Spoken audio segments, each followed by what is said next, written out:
nama saya Ismail Marzuki Senturi, kelas TV 1801, 1811, TV 1803, dengan angka 18110156. Dalam video ini saya akan membuat video presentasi yaitu dengan judul Sistem Pendukung Keputusan Pemilihan Agensi Terbaik pada PT Panindensi Live dengan metode analitik hierarki proses. Pertama, pendahuluan.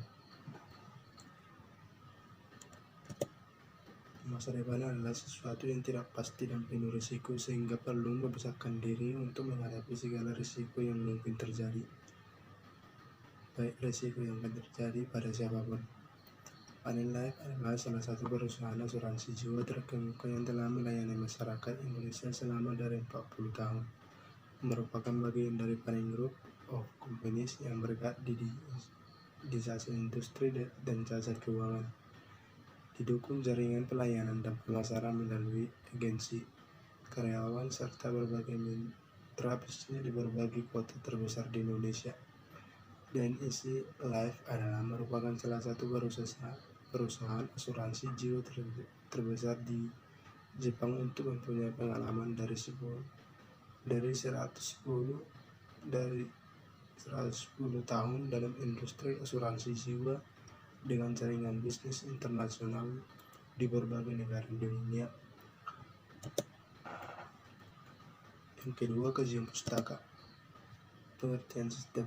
Sistem merupakan kumpulan elemen yang berkaitan dan bertanggung jawab memproses masukan input sehingga menghasilkan keluaran output.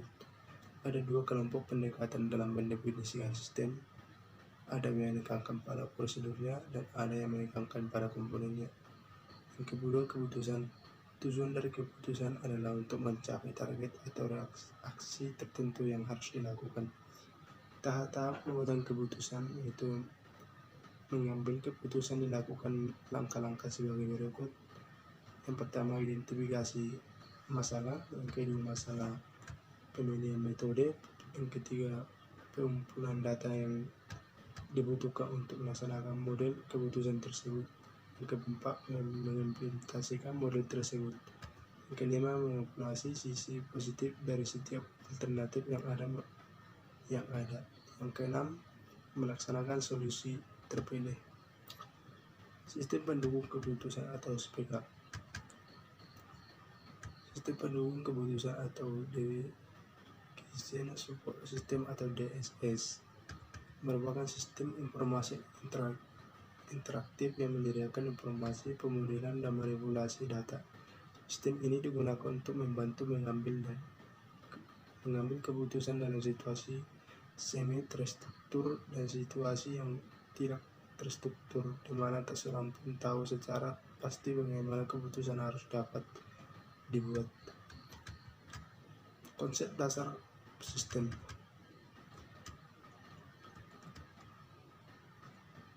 Sistem merupakan kumpulan elemen yang saling berkaitan yang bertanggung jawab proses masukan input sehingga menghasilkan keluar output. Definisi sistem berkembang sesuai dengan konteks di mana pengertian sistem ini digunakan. Klasifikasi sistem pendukung. Klasifikasi sistem pendukung atau Decision Support atau DSS merupakan sistem interaktif yang menyediakan informasi, pemodelan, dan manipulasi data. Sistem ini digunakan untuk membantu pengambilan keputusan dalam situasi yang semi terstruktur dan situasi tidak terstruktur, di mana tak seorang pun tahu secara bagaimana keputusannya harus dibuat.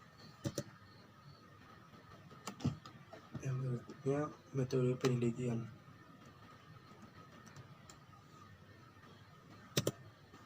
Kerangka kerja peneliti yang dimaksud adalah suatu cara digunakan peneliti dalam mengumpulkan dan penelitiannya dan dibandingkan dengan standar atau ukuran yang telah ditentukan. Tahap pengumpulan data. Yang pertama itu studi literatur. Studi literatur dilakukan melalui dua cara, yaitu penelusuran internet dan membaca buku-buku untuk mendapatkan informasi tentang penelitian yang relevan dan objek yang dikaji. Yang kedua, pengumpulan data. Pengumpulan data adalah merupakan langkah untuk mengumpulkan data yang akan diolah dalam proses implementasi. Yang ketiga itu wawancara. Setelah kita melakukan pengumpulan data, baru kita jalankan diperoleh data penelitian dengan dua cara, yaitu eksplorasi atau studi kepustakaan dan wawancara. Yang keempat, analis. Dalam tahap analis ini dilakukan dua cara, yaitu data penelitian. Ini digunakan data penelitian untuk mengumpulkan data-data yang sudah dianalisis. Yang kedua, alternatif. Alternatif yang dimaksud di sini adalah calon yang akan diterima sebagai pegawai kontrak yang akan diseleksi dengan metode yang digunakan. Yang kelima, pemilihan kriteria dan subkriteria.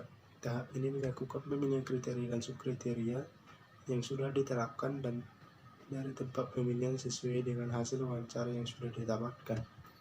Yang keenam, pembangunan sistem. Pembangunan sistem yang dilakukan ini adalah memulai dari perancangan sistem sampai pembuatan sistem yang sesuai dengan keperluan dari objek penelitian yang dilakukan di dalam suatu diterapkan metode. Yang ketujuh, penerapan metode AHP. Langkah selanjutnya adalah menerapkan metode yang sudah ditentukan, yaitu metode AHP dalam memecahkan permasalahan, yaitu pemilihan agensi terbaik. Yang kedelapan, pengujian sistem. Dalam tahap ini dilakukan adalah pengujian sistem yang sudah diseleksi selesai dibuat. Tujuan pengujian sistem ini adalah untuk mengetahui apakah sistem yang sudah dibuat sudah sesuai dengan keinginan dari tempat penelitian melakukan riset penelitian. Yang sembilan, lokasi penelitian.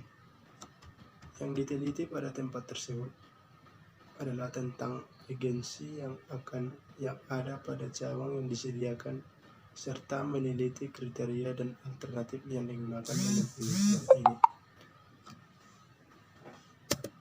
Terakhir yaitu referensi.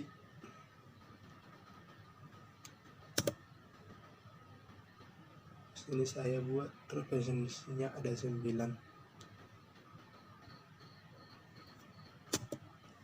Sekian video yang saya buat.